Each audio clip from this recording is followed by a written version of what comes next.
moo lay wax ne présidence gi ñoom dañoo minorité de. waa Benno Bokk Yaakaar moo leen ëppi député. ñoom ñu commencé ñaawoo. xam nga xoolal dafay woon juste Sénégalais yi ni leen ñi jiite woon ak ñi ni ñoo sos Yewwi dafa am benn dynamique bu ñu leen proposé. mais bu njaam yàggee nga ba feeñ. loolu moo leen weer. ñu ngi commencé weeru ndànk-ndànk de. waaw waaye ba ci kanam tuuti mi ngi commencé ñaaw xam naa leen ma commencé jubilé sax man. ndax la nga waxoon. dama waxoon ni tànk yi ñu jaar diilante ngi ci. te bañu dem ba assemblée nationale. yow gisagoo dara sax. pënd ba bu wëree de si kanam. est-ce que sax tey am na benn analyse politique bu ma ne. est-ce que amul sax ci biir yow ñuy liggéeyal Benno. ci biir ma ne ko comment. ma sabotage gi. dem local. gagné ay maires yu bëri ay villes. dem législative. majorité jiitewu leen lu dul ñaari député kese ñoom opposition bi. defar sa ay liste tout est ok. nga xëy jékki-jékki rek dem ba assemblée des. nga indi tiraillement. te wuur la sax ni yaay gagné assemblée ñoom xam nañu mënuñoo gagné assemblée. bu amul ay défaillants ci biir Benno Bokk Yaakaar mënuñu gagné. ak man politique. waaw sama benn grand analyste politique wax na ma ko te lu jëfee weddi lay doon. dafa mën politique bàyyil ba ñu taxawal assemblée ba gouvernement bees bi waa ji ñëwaat. man li may demandé mooy il faut ñu arrêter seen discours ni Macky Sall bëgg a yore réew mi ñoom discours boobu lañ ñu présenté woon. ak benn projet. ñu gëm leen ma koy woowee dynamique. ñu gëm leen wóolu leen ci. ñun du ñoom la ñu gëm de ñoom seen personne. li ñu présenté la ñu gëm.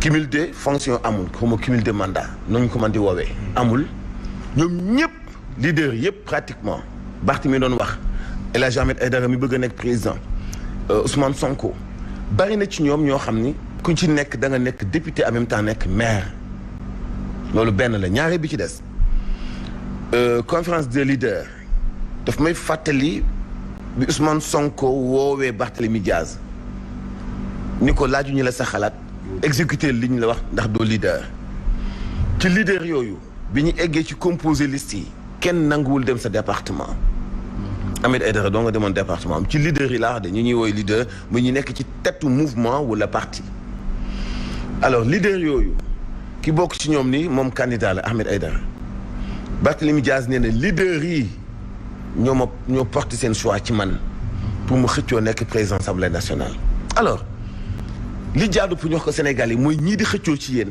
amuñu majorité donc mënuñoo gagner à l'Assemblée nationale pourquoi li ñu am yaakaar ni xëy na mën nañu renqi ñaari député ci Benno Bokk Yaakaar wala ay non alignés comme Pape Djibril Fall mi ñu doon saaga ak Thierno Alassane Sall am yaakaar ni mën nañ leen a renqi moo tax ñu foog ni ñoom mën nañoo falu ci moment bi ñu amee possibilité falu fàtte nañu li ñu présenté woon askan bi fàtte nañu ko xaat te ma tuggul juróom-ñetti weer kon nekk nga xëcc jëmale ci sa bopp waaw kuy di nga gestion bu Macky Sall ak fi Sénégalais yi toll ni lépp yokkoo flamme bi prix tey yii kenn ku nekk xaati guñuwul woon ni mën naa egg assemblée nationale pour taxaw contrecarrer bépp budget bu ñuy votel benn ministère te ñu jàpp ni liggéeyoo li ñuy xaar ci yow déedéet xanaa kay yaa ngi xool noo jiitee à l'assemblée nationale ndax xam nga lu tax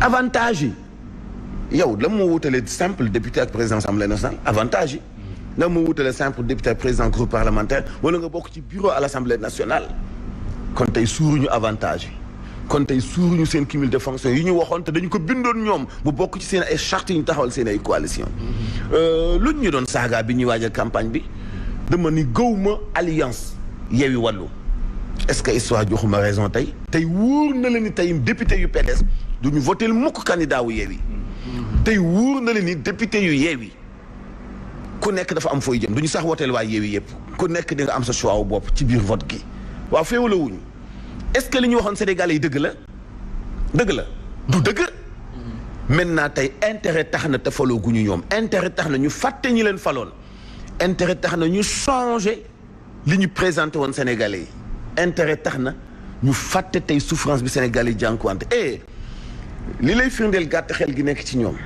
pourtant ñoom ñi xëccoo ñépp kenn amu ci majorité ci biir Yewwi Askan Wi kenn amu ci majorité amul kenn ku ci ëpp doole pire amul kenn ku ci ëpp doole Pastef mi amul candidat ñoom ñooñu di xëccoo ñëpp qu'est-ce qui se passe alors dañu bëgg def ak ñun puus oto bu panne oto bi tàkk ñu dem bàyyi ñu fa ñu ngi waaj a tas yaakaaru askan wi ñoom waa Yewwi ku leen ko waxul da nga leen ragal tas nañ ko sax déjà parce que alliance bi moom dakk na dee na Lamine Thiam mënoo fexe ba Abdoulaye du am candidat Yewwi def na ñetti candidat muy ñeenti candidat ci opposition bi Benno moom des ci benn candidat waaw Benno bi ñu bëgg a folli daañu ko follee ci féewaloo daañu ko follee ci sikkim yu fasto nga foog ni ñii ñooy wuti à l'Assemblée nationale doole gu ñu mën a jàkkaarloog weddi bépp loi bu ñu bëgg a jàllale te méngoowul ak njariñal askan wi ñu ngi tas suñu yaakaar de te duñu leen bàyyi nag gis nga bu ñu foogee nii daañu leen bàyyi ñuy def lu leen neex ci seen xëccoo gi mel ni ko xiif